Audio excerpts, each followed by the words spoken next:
평안하셨습니까? 1년에 한 번은 꼭 뵙는 것 같습니다. 혹시 라브리라는 말을 들어보신 적이 있으신지 모르겠습니다. 이 말은 프랑스어로 쉼터 혹은 은신처라는 뜻을 가지고 있습니다.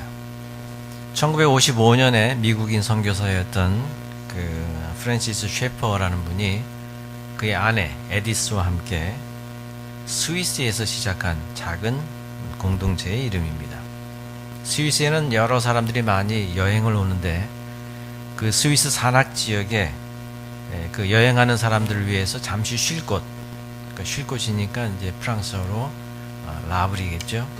그래서 그 라브리를 이렇게 마련해주고 그 라브리에 이제 온 그 여행객들과 함께 이야기를 합니다. 근데 어떤 이야기를 하냐 하면 철학에 대해서 이야기하고 신학에 대해서 이야기하고 또 때로는 믿음과 영성에 대해서 같이 이야기하는 그런 선교 사역을 이 프랜시스 셰퍼라는 분이 시작을 했습니다. 이런 사역을 시작한 그 프랜시스 셰퍼는 라브리를 찾는 많은 사람들에게 나는 이런 신앙과 나는 이런 영성을 가지고 있습니다. 그 신앙과 영성의 근거에 대해서 이야기하곤 했는데, 여러분, 근거라는 것은 내가 가지고 있는 의견이나 내 생각이나 내 믿음이 진리다, 이렇게 말할 수 있는 어떤 기초를 이야기할 수 있습니다. 그에게 있어서 기독교 복음의 첫 번째 근거는 예수님이 우리 죄를 위해서 죽으셨다, 이게 아니었습니다. 혹은 하나님은 우리를 사랑하십니다. 그리고 우리 인생을 위해서 놀라운 계획을 가지고 계십니다. 이것도 그 셰퍼에게는 복음의 첫 번째 근거가 아니었습니다. 그렇다면 셰퍼에게 있어서 복음의 첫 번째 근거가 무엇이었을까? 셰퍼는 다음에 이 말 한마디로 자신의 믿음과 영성의 근거를 설명하고 있습니다. 그것은 The God who is there. 이게 그 프랜시스 셰퍼의 복음의 근거였습니다. 거기 계시는 하나님, 거기 하나님이 계시고 거기에서 하나님께서 말씀하신다. 이게 그의 믿음과 영성의 근거라고 했습니다. 그러니까 거기에 계시는 하나님, 이것이 모든 복음의 기초라는 것입니다. 그러면 이 셰퍼라는 분이 말하는 거기, there, 거기는 어디일까? 그는 거기는 어디든 상관이 없다고 말합니다. 그게 삶의 자리든 혹은 죽음의 자리든 혹은 그것이 기쁨의 자리든 혹은 슬픔의 자리든 아니면 희망의 자리든 절망의 자리든 거기가 어딘지 상관이 없다는 것입니다. 그곳이 어디든지 거기에 하나님께서 계신다. 이것이 그의 믿음과 영성의 근거가 되었습니다. 사실 거기 계시는 하나님이라는 이 말은 종교개혁과도 이어집니다. 종교개혁의 전통을 우리가 코람데오라 그러는데, 제가 신학교 다닐 때 신학생들이 이제 글을 써가지고 1년에 한 번씩 책을 냈습니다. 그 책 이름이 코람데오였던 것으로 기억합니다. 이 코람데오라는 말은 라틴어입니다. 코람이라는 말은 누구누구 앞에서라는 뜻이고, 데오는 하나님이라는 뜻입니다. 그래서 이 코람데오라는 말은 하나님 앞에서라는 그런 의미를 가지고 있습니다. 우리 모두는 다 하나님 앞에 있다는 것입니다. 그러니까 내 곁에 내 주변에 아무도 없어도 하나님이 내 앞에 계시다, 이런 믿음이 코람데오다, 그렇게 말합니다. 하나님이 내 앞에 계시니까 내가 이런 말을 하고 내가 이런 행동을 할 때도 하나님이 계시는구나, 이렇게 믿는 것이죠. 그래서 아무렇게나 행동하거나 또 함부로 말을 하지 못할 것입니다. 그런데 반대의 경우도 있겠죠. 마치 내가 감시받는 것 같은 그런 느낌을 가질 때가 있습니다. 하나님이 지금 나를 이렇게 지켜보고 계시다는 것입니다. 내가 지금 무슨 죄를 지고 있나, 지으려고 하고 있나 하고 나를 지켜보고 노려보고 계시는 것 같은 그런 하나님의 모습을 이 코람데오라는 말에서 상상할 수가 있습니다. 그래서 언제부턴지 이 코람데오라는 말하고는 좀 멀어졌습니다. 굳이 떠오르고 싶지도 않습니다. 우리는 늘 우리 마음대로 살고 싶어 하기 때문입니다. 그래서 하나님은 정말 아주 급할 때 꺼내보는 어떤 보물처럼 우리 마음의 창고에 넣어둡니다. 하지만 이런 코람데오라는 이런 직설적인 복음보다는 셰퍼가 말하는 거기 계시는 하나님이라는 이런 말이 오히려 오늘을 사는 우리들에게는 아주 적합한 그런 복음의 근거를 주고 있습니다. 그래서 라브리 공동체 사역은 전 세계로 확장이 되었고 지금도 우리 믿음과 영성에 선한 영향을 주고 있습니다.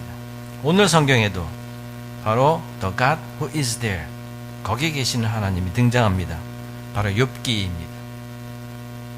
욥이라는 한 사람이 겪는 지독히 고통스러운 그 삶의 자리에도 하나님께서 계신다는 것을 보여주고 있습니다. 그래서 그가 겪는 고통, 아픔, 슬픔, 시련 이런 것들이 그가 혼자서 겪는 것이 아니라 바로 그 자리에 하나님께서도 함께 계신다는 것을 확인하게 됩니다.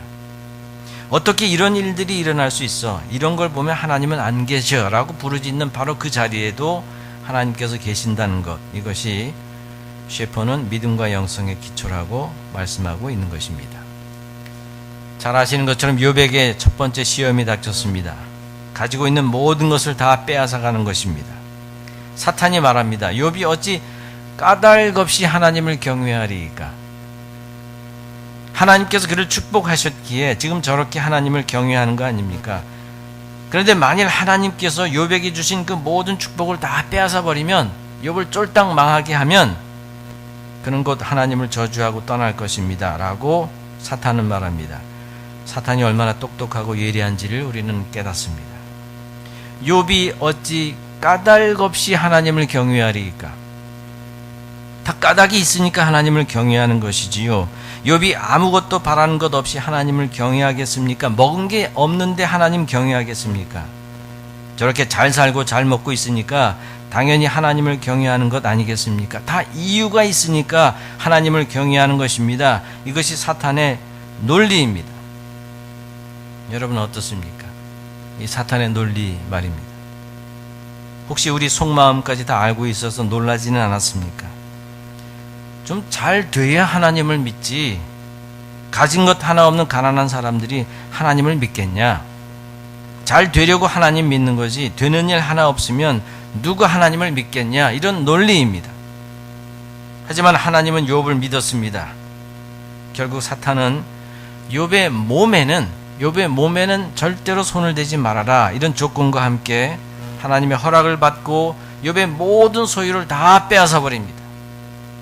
그의 재산과 그의 기업과 심지어 그의 자식들마저 말입니다. 이로 인해서 욥이 얼마나 처절하게 깨어지고 부서졌는지를 우리는 짐작할 수 있습니다. 정말 그가 가진 모든 것이 다 사라졌습니다. 그동안 쌓아왔던 그 모든 것이 다 무너졌습니다. 심지어 자식들 모두 곁을 떠났습니다. 자, 이 정도면 사탄의 논리대로라면 하나님을 저주하고 떠나야 할 텐데 욥은 어땠습니까? 우리가 읽지는 않았지만 욥은 이렇게 말합니다. 내가 모태에서 알몸으로 나왔사온즉 또한 알몸이 그리로 돌아가올지라. 주신 이도 여호와시요 거두신 이도 여호와시오니 여호와의 이름이 찬송을 받으실지니이다. 사탄이 기절초풍할 일이었습니다. 도무지 믿을 수 없는 말과 행동이었습니다. 태어날 때도 빈손으로 태어났으니 죽을 때도 다시 빈손으로 돌아가는 것 당연한 일 아니겠습니까? 그 빈손이 이렇게 일찍 찾아왔지만 이렇게 주시기도 하고 가져가시기도 하는 게 하나님이시니 저는 하나님의 이름을 찬양할 뿐입니다. 이게 욥의 반응이었습니다. 욥은 믿음을 지켰습니다. 사탄과의 싸움에서 승리했습니다. 그리고 오늘 이 자리에 계신 여러분도 욥과 함께 승리했습니다. 그렇습니다. 여러분, 우리의 믿음은 무슨 까닭이 있어서 믿는 게 아닙니다. 무슨 이유가 있어서 믿는 게 아닙니다. 뭐 먹을 게 있어서 하나님을 믿는 게 아닙니다. 물론 처음에는 그랬을 수도 있습니다. 몸이 아파서 처음 교회에 나오신 분도 있습니다. 또 너무 가난해가지고 먹을 게 없어서 처음 교회에 나오신 분도 있습니다. 정말 골치 아픈 문제로 죽을 것 같아서 그래서 교회에 나오신 분이 있습니다. 다 이유가 있고 까닭이 있어서 처음 교회에 나오셨습니다. 하지만 교회 다니면서 여러분 변했습니다. 복음을 만나니까 변했습니다. 이젠 죽을 병에 걸려도 믿음을 지킵니다. 이젠 쫄딱 망해도 믿음을 지킵니다. 이젠 자식이 먼저 세상을 떠나도 믿음을 지킵니다. 하나님께서 잘 먹고 잘 살게 해서 그래서 하나님을 믿는 게 아닙니다. 거기 하나님이 계시니까 하나님을 믿는 것입니다. 그래서 여러분도 지금 욥과 함께 승리하신 것입니다. 그러자 사탄은 두 번째 시험 기회를 얻게 됩니다. 첫 번째 시험에서 사탄은 한 가지 조건이 걸린 시험을 했습니다. 그 조건은 욥의 몸에는 손대지 말아라 라는 조건이었습니다. 그러자 사탄이 이 조건을 걸고 넘어집니다. 이 조건 때문에 욥이 믿음을 지킬 수 있었다는 것입니다. 그러니까 만약 이 조건을 없애버리면 이번엔 분명히 욥이 하나님을 저주할 것이다 하고 장담을 했습니다. 그런데 이 두 번째 시험에서 한 사탄의 말이 아주 의미심장합니다. 사람이 자기의 모든 소유물로 자기의 생명을 바꾸올지라, 바로 이 말입니다. 무슨 말입니까? 사람이 자기 생명을 지키기 위해서라면 자기가 가지고 있는 모든 것을 다 버릴 수 있다는 것입니다. 욥의 소유를 다 빼앗았지만 그의 생명만은 지켜줬으니까 그것만으로도 그가 믿음을 지켰다는 것입니다. 자기 생명을 위해서라면 자신의 재산도 기업도 심지어 자식들도 다 버릴 수 있다는 것입니다. 그러면서 사탄이 하나님께 한 가지 내기를 합니다. 어떤 내기를 합니까? 욥의 뼈와 살을 한번 쳐봐라. 욥의 뼈와 살을 한번 쳐봐라. 이런 내기를 합니다. 사람만큼 자기만 아는 그런 존재가 없기 때문입니다. 아무리 극악무도한 상황이 벌어져도 나만 살아남을 수 있다면 가진 모든 것을 다 포기할 사람들이 바로 사람이라는 것입니다. 자기를 지키기 위해서라면 가지고 있는 모든 것, 심지어 자식도 다 버릴 수 있는 것이 사람이다. 이것이 사탄의 주장이었습니다. 돈과 명예와 건강, 이 세 가지 중에 여러분 어떤 게 가장 중요합니까? 사람이 흔히 하는 말 중에 이런 말이 있습니다. 돈을 잃는 것은 조금 잃는 것이고, 명예를 잃는 것은 많이 잃는 것이고, 건강을 잃는 것은 전부를 잃는 것이다. 그러니까 건강을 잃는 것은 인생의 전부, 곧 모든 것을 잃는 것이라는 말입니다. 그러니까 돈보다 명예보다 건강이 훨씬 더 중요하다는 뜻입니다. 사탄은 바로 이 점을 노렸습니다. 욥이 돈도 잃고 명예도 잃었습니다. 이제 마지막으로 그의 건강을 잃게 해보십시오. 그러면 더 이상 견디지 못하고 하나님을 저주하고 떠날 것입니다. 이게 사탄의 논리였는데 하나님은 두 번째이자 마지막으로 이 사탄의 시험을 허락하십니다. 왜냐하면 하나님은 욥의 믿음을 알고 계셨기 때문입니다. 이 시험도 훌륭하게 견뎌낼 것이라고 믿으셨기 때문입니다. 하지만 이번에도 한 가지 조건을 내 것입니다. 내가 그를 내 손에 맡기노라. 다만 그의 생명은 해하지 말라. 이렇게 조건을 내십니다. 그래, 네 말대로 그의 살과 뼈를 쳐라. 하지만 그의 생명에는 손대지 말라. 이것이 하나님의 조건이었습니다. 살과 뼈라 그랬습니다. 욥이라는 한 인간의 모든 것을 뜻합니다. 그의 몸뿐만 아니라 그의 마음과 느낌과 그의 의식과 무의식, 생각과 반응까지 그의 정신뿐만 아니라 영혼까지 모든 것을 다 뜻합니다. 욥의 이 두 번째 시험은 더 오래 걸렸습니다. 처음에는 몸을 때리고 다음에는 정신을 때리고 마지막으로 영혼까지 공격을 당하게 됩니다. 자, 이런 욥에 대한 설교를 하게 되면 많은 사람들이 좀 거북해합니다. 그러면서 혹시 이 욥기 누군가가 좀 지어낸 소설 아닙니까? 이렇게 물어보는 분들이 있습니다. 실제로 이런 일이 일어났으리라고 생각하기가 싫은 겁니다. 정말로 이 일이 일어난 거라면 하나님 참 무심한 분이십니다. 참 잔인한 분이십니다. 어떻게 욥의 가족들을 한꺼번에 다 데려가실 수 있습니까? 그렇습니다. 저도 욥기를 읽을 때마다 가장 거북한 부분이 그것입니다. 하지만 여러분, 하나님은 하나님이십니다. 하나님은 사람이 아닙니다. 하나님은 사람이 생각하는 것처럼 생각하시는 분이 아니고, 사람이 행동하는 것처럼 행동하시는 분이 아니고, 사람의 권리 정도만큼만 가지신 분이 아니십니다. 하나님은 모든 것을 가지신 분이시고, 심지어 하나님은 사탄마저도 사용하십니다. 우리는 이런 생각을 합니다. 만일 욥의 자식들이 모두 그냥 급성 전염병으로 세상을 떠났다. 그러면 그 정도까지는 내가 이해하겠습니다. 하지만 이렇게 갑작스럽게 죽어야 한다면 하나님은 참 무심하고 잔인하시고 불공평한 분이십니다. 우린 이런 생각을 합니다. 하지만 여러분, 우리 주위에서 이런 일들이 얼마나 많습니까?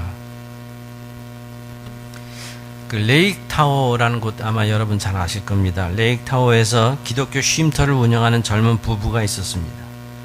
어느 날 좀 짬을 내가지고 이렇게 등산을 하기로 해서 산비탈을 이렇게 따라서 산책을 하다가 잠시 쉬기 위해서 계곡물 옆에 이렇게 앉았습니다. 남편은 아내가 쉬고 있는 동안 바위를 더 오르기 위해서 조금 더 위로 이렇게 올라갔습니다. 그리고 잠시 후에 다시 내려와 보니까 그 아내가 앉았던 자리가 비어 있습니다. 혹시 먼저 내려갔나 싶어가지고 이렇게 주위를 둘러보는데 아내가 그 계곡물 위에 둥둥 떠 있는 것이 보였습니다. 실수로 물에 빠져서 익사한 것입니다. 5 아이들의 엄마였습니다. 젊고 예쁜 아내였습니다. 하지만 이런 일이 벌어집니다. 왜 이런 일이, 도대체 하나님은 무슨 일을 하신 건가? 5 아이를 남겨둔 젊은 엄마를 꼭 데려가야만 하셨나? 이런 생각이 끊임없이 우리를 괴롭힙니다. 그런데 아이러니컬하게도 바로 이런 질문과 생각 때문에 욥기가 필요한 것입니다. 욥기는 우리에게 보여줍니다. 우리가 볼 수 없고 알 수 없는 하나님의 나라를 우리에게 보여줍니다. 우리가 이 세상에서 겪는 모든 시험과 고통에는 다 이유가 있고 목적이 있다는 것입니다. 욥은 그 모든 상황을 이해할 수 없었습니다. 우리도 이 모든 상황을 이해할 수 없습니다. 하지만 하나님은 이 모든 상황을 알고 계십니다. 그리고 하나님에게는 목적과 이유가 있었습니다. 우리는 그 목적이, 그 이유가 하나님의 마음이라는 것을 믿습니다. 셰퍼의 말처럼 하나님은 거기에도 계셨던 것입니다. 이후에 전개되는 욥의 이야기는 잘 아시는 것처럼 이제 발바닥에서 머리끝까지 악성 종기가 나가지고 이 얼마나 가려운지 온 몸을 그릇 조각으로 긁고 있는 그런 처참한 욥의 모습이 이어집니다. 근데 이때 이런 욥을 더욱 비참하게 만드는 사람이 있었습니다. 누구였습니까? 바로 그의 아내였습니다. 좀 이럴 때 아내가 좀 지지해주고 응원해주면 조금 더 버틸 수 있었을 겁니다. 어느 목사님이 아내의 말 한마디가 남편의 인생을 결정한다, 이런 제목으로 책을 내기도 했습니다. 그러니까 절망과 낙담의 때에 아내가 한 그 말 한마디 때문에 자기가 다시 일어설 수 있었다, 이런 남편들의 간증이 무수히 많았던 것입니다. 하지만 당시 욥의 아내는 그렇지가 못했나 봅니다. 여러분 혹시 세계 3대 악처라고 들어보신 적 있으세요? 악처, 아주 악독하고 못된 아내를 악처라고 그러죠. 쉽게 말하면 그저 나쁜 아내입니다. 여러 가지 버전이 있는데 그 중에 하나가 이것입니다. 첫째는 철학자 소크라테스의 아내인 크산티페입니다. 소크라테스보다는 무려 40살이나 어린 그런 아내였다고 합니다. 이렇게나 늙은 남편이 집안일에는 신경도 쓰지 않고 매일마다 친구들을 이제 집안으로 끌어들이니까 아내가 화가 났습니다. 그래서 남편의 머리 위에 물을 부어버렸습니다. 그러자 아내에게 물벼락을 맞았던 소크라테스가 태연하게 이런 말을 했다고 합니다. 벼락이 쳤으니까 비가 내리는 게 당연하지, 이런 말을 했다고 합니다. 특히 그가 아내에 대해서 남긴 이 말 때문에 크산티페는 악처라는 오명을 뒤집어 쓰게 됩니다. 여러분 꼭 결혼하십시오. 좋은 아내를 만나면 여러분은 행복해질 것이고, 나쁜 아내를 만나면 나처럼 철학자가 될 수 있습니다. 자, 이 말 때문에 소크라테스의 아내는 그만 나쁜 아내로 낙인이 찍혔습니다. 그런데 사실 크산티페는 악처라고 할 수 없을 정도로 좋은 아내였다 그러죠. 오히려 반대로 이 소크라테스가 아주 나쁜 남편이었다고 합니다. 둘째는 감리교회를 시작한 요한 웨슬리의 아내 메리입니다. 웨슬리가 나이 48살 되었을 때에 우연히 만났는데 이미 자식 4을 둔 과부였다 그럽니다. 하지만 결혼 생활은 이 메리의 의부증 때문에 늘 위험했습니다. 그러니까 여러분 의부증이 뭔지 아시죠? 그러니까 남편의 행실을 지나치게 의심하는 그런 병적 증세를 의부증이라고 합니다. 그러니까 메리는 늘 전도 여행을 했던 웨슬리를 의심해가지고 스파이를 보냈습니다. 혹 어떤 여자랑 같이 있는지 감시하기 위해서였습니다. 그러다가 그녀의 의심이 폭발하면 걷잡을 수가 없었습니다. 심지어 웨슬리의 머리채를 잡고 질질 끌고 가기도 했다 그럽니다. 결국 더 이상 견디지 못한 웨슬리는 결혼 7년 후에 아내와 떨어져서 살게 됩니다. 이렇게 떠난 남편 웨슬리를 아내 메리는 간음죄로 고소했다고 합니다. 먼 훗날 누군가가 물었습니다. 웨슬리는 이렇게 대답합니다. 이 아내 때문에 나는 하나님 앞에 더 무릎을 꿇게 되었습니다. 그토록 험악하고 무서웠던 아내도 하나님께서 주신 사람이다 라고 고백을 한 것입니다. 자, 이제 마지막 한 사람 남았죠. 누굴 것 같습니까? 스토리 전개상 분명히 욥의 아내일 것입니다. 우리가 성경으로 인정하지 않는 위경이라는 책이 있습니다. 그 위경이라는 책 중에는 욥의 유언서라는 책이 있는데 이 책에 욥의 아내 이름이 등장합니다. 바로 시티스라는 이름입니다. 그 위경이라서 마치 소설처럼 평가받는 책이긴 하지만 또 이렇게라도 욥의 아내 이름을 보니까 참 반갑기도 합니다. 바로 욥의 아내 시티스가 악처라는 불명예를 얻게 된 것은 바로 오늘의 말씀 때문입니다. 인생 최악의 때를 지나가고 있던 남편에게 한 이 말 때문입니다. 당신이 그래도 자기의 온전함을 굳게 지키느냐? 하나님을 욕하고 죽으라. 바로 이 말 때문입니다. 이래도 당신 믿음을 지키려고 하십니까? 하나님이나 저주하고 죽어버려요. 라고 한 이 말 때문에 욥의 아내가 악처가 되었습니다. 그렇습니다. 욥의 아내 시티스의 믿음이 그냥 망가져 버렸습니다. 산산조각이 났습니다. 더 이상 하나님을 믿을 수가 없었습니다. 사랑의 하나님, 따뜻한 하나님, 의로우신 하나님, 이런 하나님을 믿을 수가 없었습니다. 이런 고통과 시련이 계속되면 우리는 하나님이 먼저 약속을 저버렸다고 생각을 합니다. 성경 말씀은 진짜가 아니라고 생각합니다. 이런 상황에 맞닥뜨리면 사람들은 위로하는 목사님에게 이런 말을 합니다. 그래요. 저도 하나님의 약속을 믿으려고 애썼습니다. 끝까지 하나님을 믿어보려고 노력했습니다. 하지만 아무 일도 일어나지 않았습니다. 이것이 욥의 아내 시티스의 마음이었습니다. 그리고 사탄의 최종 목표가 바로 이것이었습니다. Curse God and die. 이게 사탄의 최종 목표입니다. 하나님을 저주하고 죽어라. 바로 이 목표를 욥의 아내가 그대로 재생합니다. 시티스는 자신도 모르게 사탄의 입이 되어 있었습니다. 시티스는 남편 욥에게 하나님을 저주하라고 했습니다. 근데 실제로 그 히브리어 성경을 보면 이 저주라는 말이 바렉으로 되어 있습니다.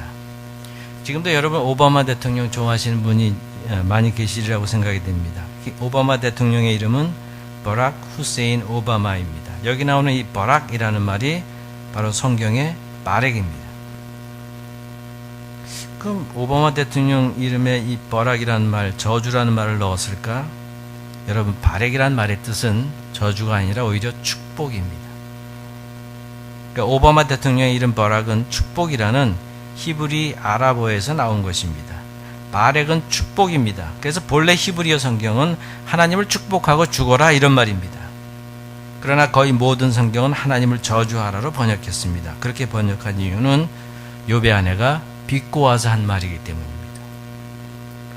우리는 이렇게까지 말할 수밖에 없었던 그 욥의 아내 시티스의 마음을 이해합니다. 사실 성경에는 나오지 않지만 위경에는 이 시티스의 상황이 그려져 있습니다. 남편 욥이 당했던 그 처참한 상황과 아픔을 시티스 역시 똑같이 겪어야 했습니다. 하루아침에 자식이 몰살하고 가진 재산 기업이 다 사라지고 이제 남편마저도 온몸에 종기가 나서 하루 종일 잿더미 위에 앉아서 온몸을 긁고 있으니까 아내가 홀로 감당해야 할 그 마음고생을 누가 헤아릴 수 있겠습니까? 미치지 않은 게 다행일 정도였겠지요. 결국 심한 절망 속에서 나온 말이 하나님이나 저주하고 죽어버려라 이 말이었습니다. 그래서 악처라는 말은 좀 심하다라는 생각이 듭니다. 70인역이라는 성경이 있습니다. 이 성경은 히브리어로 쓰인 성경을 구약 성경을 헬라어로 번역한 성경입니다. 여러분 잘 아시는 것처럼 신약 성경은 헬라어로 쓰여 있고 당시 헬라어는 지금의 영어처럼 세계인들이 쓰는 말이었기 때문에 히브리어로 쓰인 구약 성경을 헬라어로 번역해서 읽게 한 것이 바로 이 70인역입니다. 그런데 이 70인역에는 오늘의 욥기 2장 9절이 조금 길게 번역이 되어 있습니다. 제가 한번 그 부분만 읽어보겠습니다. 많은 시간이 흐른 후에 욥의 아내가 말하였다. 구원의 소망을 기다리는 당신은 조금 더 기다리라고 하는데 정녕 얼마나 더 기다려야 합니까? 보십시오. 내가 수고하여 낳은 아이들은 이 땅에서 기억도 없이 사라졌어요. 당신은 바깥에서 악창으로 고생하고 나는 이곳저곳 집집마다 일거리를 찾아서 돌아다닙니다. 하루 종일 일하면서도 언제나 해가 떨어져서 이러한 수고에서 벗어나 쉬려나 기다립니다. 당신도 하나님께 무슨 말이나 한번 하고 죽으십시오. 이게 70인역 욥기 2장 9절입니다. 특히 제일 마지막 말, 당신도 하나님께 무슨 말이나 한번 하고 죽으십시오라는 이 말이 우리 성경에는 하나님을 욕하고 죽으라 이렇게 번역이 된 것입니다. 여러분 이제 조금 욥의 아내를 이해할 수 있게 되었습니까? 그래서 여러분, 아내 여러분, 그 남편 좀 너무 심하게 구박하지는 마시기 바랍니다. 그 여러분들이 생각하는 것 이상으로 아내의 구박이 남편에게 주는 충격이 아주 큽니다. 마음의 상처가 엄청 큽니다. 나이 들면 뭐 3시기, 2시기, 1시기 이러면서 구박하는데 이게 남편에게는 엄청난 충격으로 다가옵니다. 혹시 3시기, 2시기, 2시기가 누군지 모르시는 남편들 안 계시겠죠? 자꾸 이러면 남편은 버림받은 느낌이 듭니다. 버림받고 버려진 느낌. 이게 보통 상처가 아닙니다.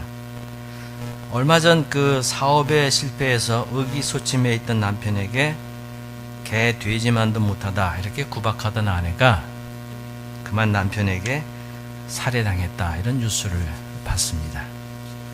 그렇다고 남편 여러분 밥 안 차려준다고 자기 무시했다고 자기한테 개 돼지라고 했다고 아내를 죽이려고 달려듭니까? 이건 미친 개나 하는 짓입니다. 믿음이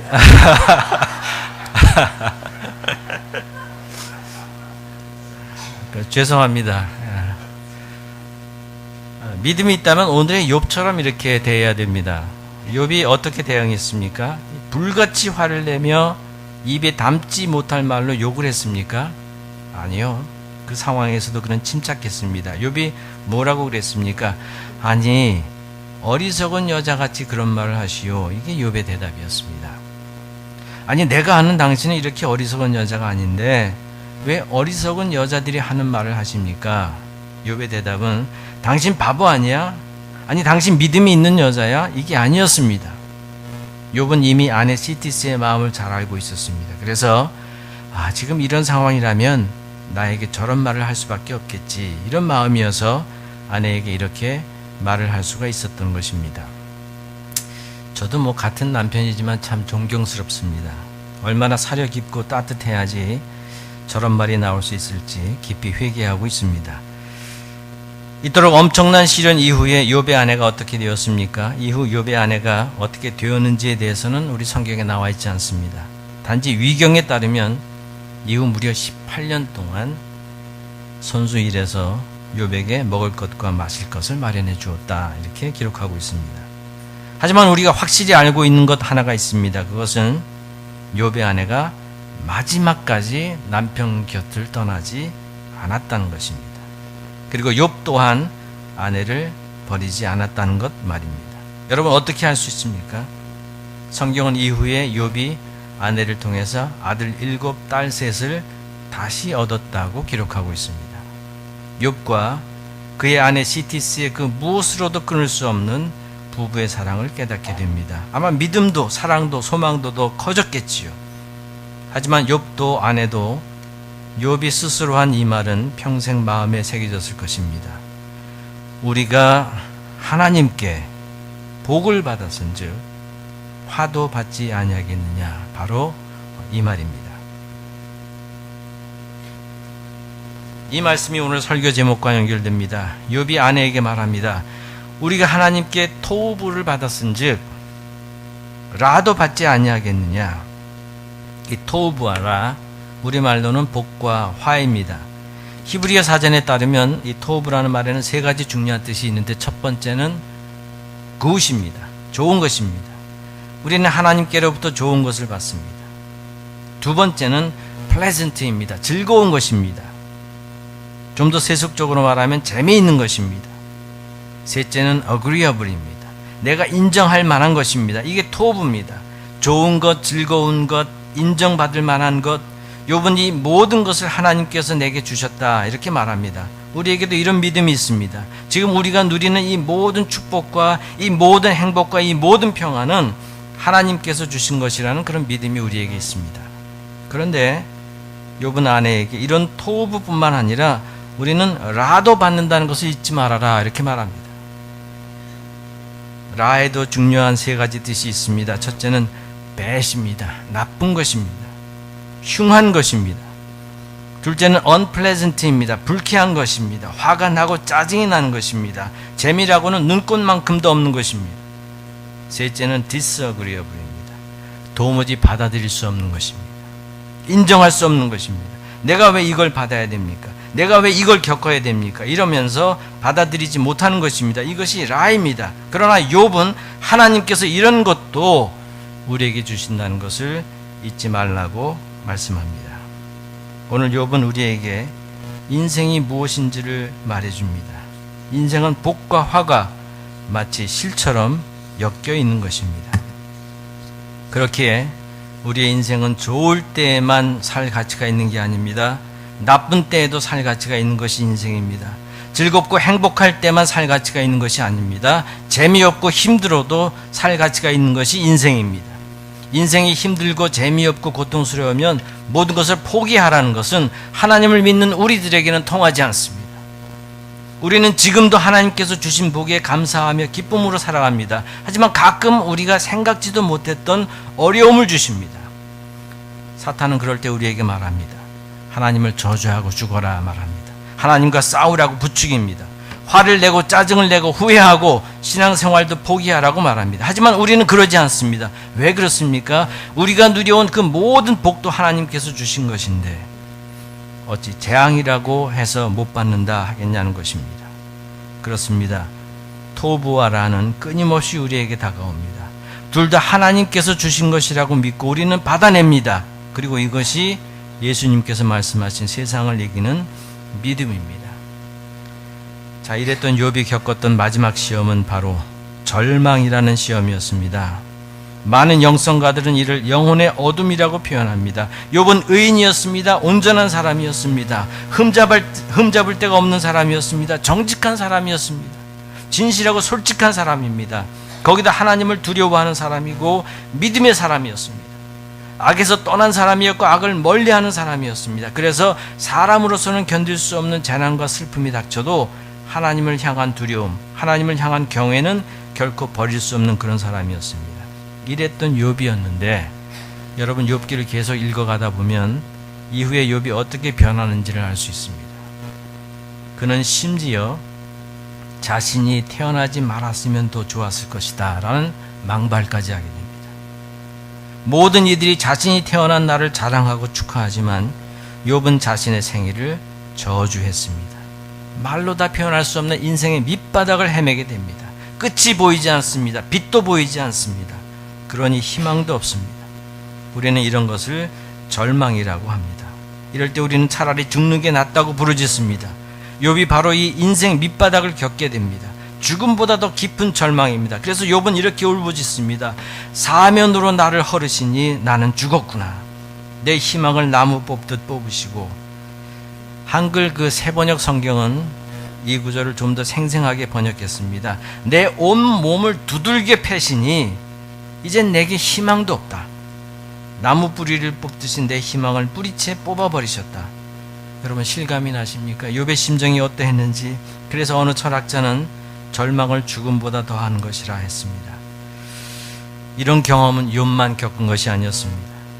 여러분 예수님도 겪었고 특히 사도 바울에게는 너무나도 익숙한 경험이었습니다.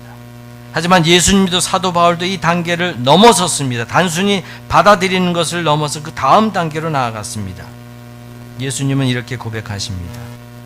아버지, 때가 왔습니다. 아버지 아들을 영광되게 하셔서 아들이 아버지께 영광을 돌리게 해 주십시오. 이제 나는 아버지께로 갑니다. 내가 세상에서 이것을 하려는 것은 내 기쁨이 그들 속에 차고 넘치게 하려는 것입니다. 그 앞으로 다가온 그 십자가 위에서의 고통스러운 죽음을 바라보면서 드리는 우리 주님의 기도입니다. 주님은 그 고난과 그 아픔과 그 고통이 결국에는 영광임을 믿고 나아가셨습니다. 특히 주님은 그 고난 앞에서 절대 절망하지 않으셨습니다. 오히려 주님은 기뻐하셨다고 말씀하십니다. 내 기쁨이라고 말씀하십니다.